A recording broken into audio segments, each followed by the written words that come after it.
Then we go on to the second match, which is Bam Bam Bigelow and Luna Vachon versus Doink the Clown and Dink. Luna Vachon is back. Doink the Clown is a man in a clown suit.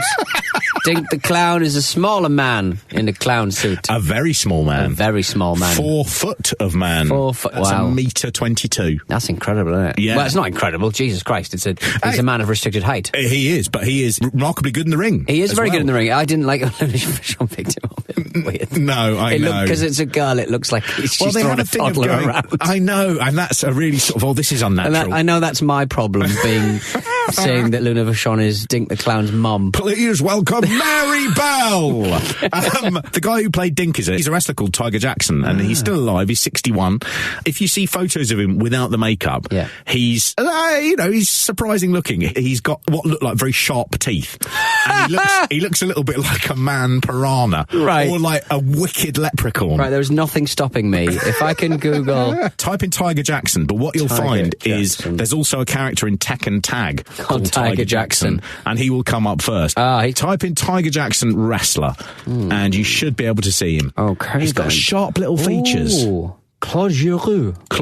He was a Canadian. There he is. Yeah, he actually he's in a suit there. He looks quite like a sort of an apprentice candidate. He looks a little bit like the footballer for Newcastle United, John Joe Shelby. This is what he looks like. Gosh, they're very similar. They're very similar, aren't they? Gosh, so, especially when he's out of his kit. When he's just in his civvies, then it really does look like Tiger Jackson. Yeah, it's interesting. And I don't think Claude Giroux got called to the England squad for the World Cup either. He probably would have been. I don't know where we could have used him, but... A couple of clowns, hey? There's a little story in Bret Hart's book about them doing, I think, a European tour, and Tiger Jackson is there as Dink. Right. And Scott Steiner spends the whole of a long coach trip just smacking Tiger Jackson on the head as hard as he can and really laughing at it. And no one steps in to do anything. Good. And Bret Hart just sort of goes, I mean, he's got real dignity, that Tiger Jackson. But do you know what? Do you know what he'd prefer more than dignity? Probably a helping hand from someone the same size as Scott Steiner. Right? Fucking help him out, Bret. Dignity. That's Jesus dignity, isn't it? Oh, he's got dignity. He's getting slapped on the head. Damaged skull. But he's got his dignity. His head's got welts on it. Tell my family I died of dignity. Amazing. And not Ica Pro. Coming down the aisle at a total combined weight of 524 pounds, Bam Bam Bigelow! Bam Bam Bigelow, I can't remember him being this good, because I really like him. He is good. He's massive, but he's good. Really good big man. Really good big man. But so agile. He had a run in the sort of 87 period of WWF, and then they bring him back, and he was just a really, really agile, talented guy. Also a big star in Japan, which is always a good sort of indicator as to whether people can really go. Yeah. And he should have been, a couple of times, he felt like he was going to be the next big star. In 87, they were thinking, if Hogan can't wrestle, then Bigelow will be the next big baby face and we can push him. They made the huge mistake of putting him in the ring with Andre, Big John Studd and King Kong Bundy, so he stopped looking massive. Yeah. But he was really, really good, always underused, and I think in the end he ends up constantly leaving WWF in various points because he says they promised me something and they never delivered and I should be huge, and he should have been. There's a bit here as well that's worth watching. It did make me laugh, which is Dink, Tiger Jackson, is on the floor, and right at the end, so Bam Bam has won, he pins Doink, and they both come off the ropes, Luna and Bam Bam, to do a big splash on Dink, and Dink just has to roll out the way, and what he does is he rolls out the way of Bam Bam, but his rolling puts him absolutely picture perfect for Luna to give him a fucking life-changing splash.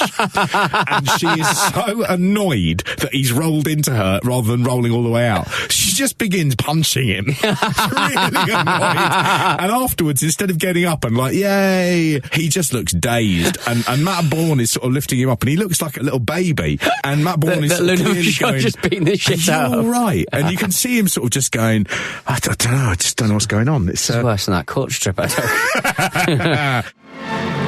Hail to the chief. Hey, wait a minute. Look at this.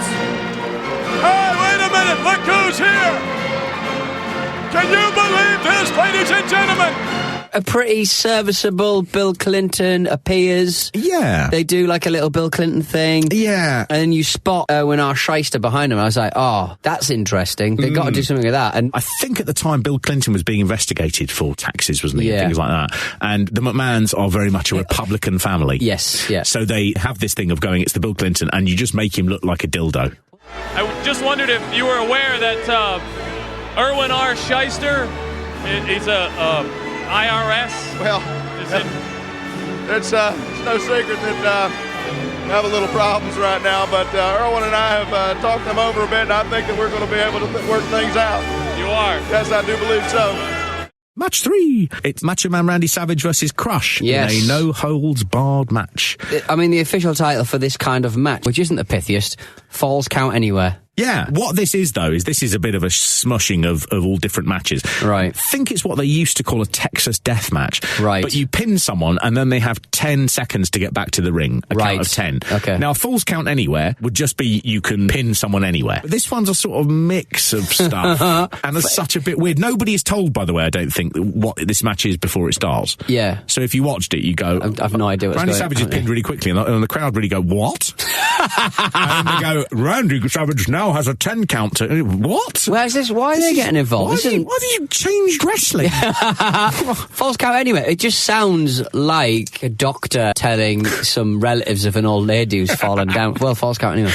But it was in a meadow. False Count Anywhere. They can fracture their skull wherever. False Count Anywhere. We put rails down. Well, you know. I mean, she just fell on that thick carpet. I mean, she was only a couple of inches off the Falls Count Anywhere.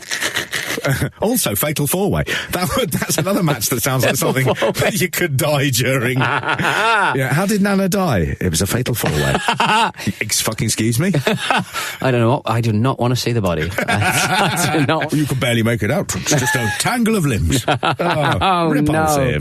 I like Mr. Fuji's here in like a hotel kimono. Yes. Like a Japanese hotel kimono. Yes. But Crush is like this. He's not Japanese, but he's like a Japanese sympathizer, which in 1994 seems like a weird thing to me. It is. Like, Japan at this point is surely just where you get your fucking stereo from, you know what I mean? Like, in the conscious, or a car. It would be like today, you saying, well, you know, Pete is a Danish sympathiser. No! It doesn't make any sense. No sense at all. They're not aggressive. They're not allowed to be. Mr. Fuji is good in this because he moves like a beetle. He should not be out there. Even the stuff with Yokozuna, they've brought in a new manager, which is Jim Cornette. Yeah. And they've brought him in to do the talking because they know Mr. Fuji can't do the talking. Yeah. Now, Mr. Fuji can't do the walking, he can't do the talking, he can't do the fighting. I think in this one, he can't do the falling over. It is just amazing to see him there and go, why did no one say, let's just wrap this up with Fuji? There's no point keeping him there. Fuji, in the promo, he's just in the back smiling. He does, you know what, I'll say that for him. He does do a good smile. He just, it's lovely. He's floating there like a really benign ghost. All Mr. Fuji does in this WrestleMania is give a tiny plastic bag of salt to people, which kind of looks like Coke. It does. I think Fuji it could be. This match, you know, it really revolves around one thing, which is the end, where Randy Savage sort of ties Crush's feet together and then hoists him on a thing. And the idea is like a lump of meat, like in the end of the Long Good Friday, where they take all the villains off to this sort of abattoir. And he's supposed to be hanging upside down, so he can't make it back to the ring. And the second Randy Savage turns his back, the whole contraption just falls apart and he's just on the floor.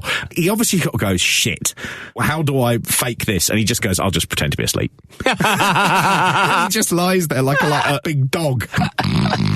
And they cut back to the ring. They don't even show him because it's all fucked. Randy Savage's last ever WWF match. Oh, really? That was that? Yep, that was it. No. Not a great way out. He'd been sidelined to be a commentator. He'd come back for this.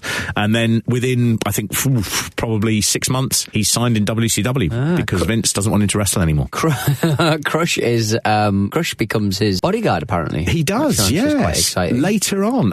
Right. Crush had become a bodyguard after wrestling. I think he'd done some boxing as well. He sort of... Yes, he was going to have a fight, but he hurt his shoulder, so I don't think he did it in the end. That's right, yeah. I've been on Wiki. Yeah, it was a big deal at the time. Everyone was like, he's going into pro boxing. It was exciting. The thing about Wikipedia is wrestling fans, just by their very nature, love a bit of trivia. So they do. Wrestlers' Wikipedias are so detailed in a discipline where the whole fucking thing is based on subterfuge, kayfabe, and lies. Yeah, and the whole thing is just built on lies. And lies and bravado. A load of men on coke and steroids saying they're the strongest and everything. And so that just seeps into every part of their life. Well, we've had nights out like that. You can slightly see it like with Ric Flair, who, God bless him, he's just the greatest in the world. But he did a thing fairly recently saying that he'd slept with Halle Berry. Yes. And she, you know, pretty much sort of went... Yeah, there's kayfabe and then there's slander, isn't there? And this is just crazy. But there's something about Flair that I go, fucking God bless him that he thinks, I'll get away with this. She'll never shoot this down because it'll make her look tawdry dealing with me. Oh, Halle Berry rode Space Mountain. Of course she did. Okay. She was in Atlanta, and she just got divorced from Dave Justice. Wait, are you telling a real story right now? Would I have to make up a lie? The only thing I like about this match is that right at the end of it, Randy Savage hits Fuji. And I was like, Yay! And my memories of Mr. Fuji will basically be that and that fun run he did with Lord Alfred Hayes like 5 WrestleManias ago, because I just can't get enough of it. I'm going to buy you the action figure of that. It's that action figure, and he's got the runner's number around his neck. Lord Alfred didn't get a fucking figure? No. Furious. I know. Gorilla only got one much later on. Right. Why? I ask this question a lot. I'm coming to wrestling late. Why isn't everybody just talking about Lord Alfred Hayes all the time? Because he's the thing I think about the most, and the fact that he's not in it anymore means that this will be the last episode of this podcast. It will be us. I had a look at this. I found out where Alfred Hayes is buried. Right. And what I want Exhume to do... that man.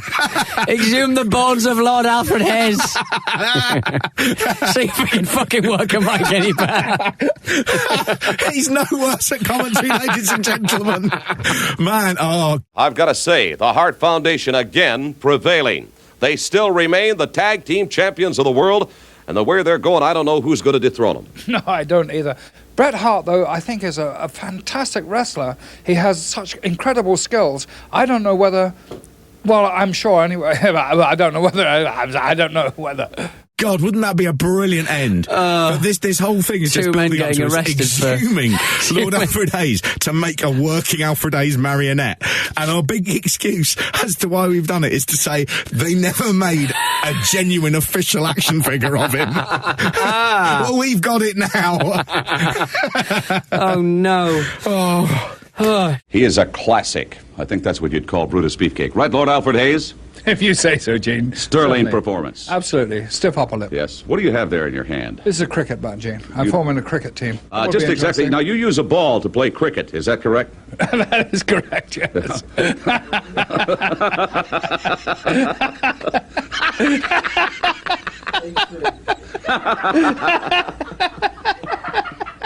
Very informative we are here.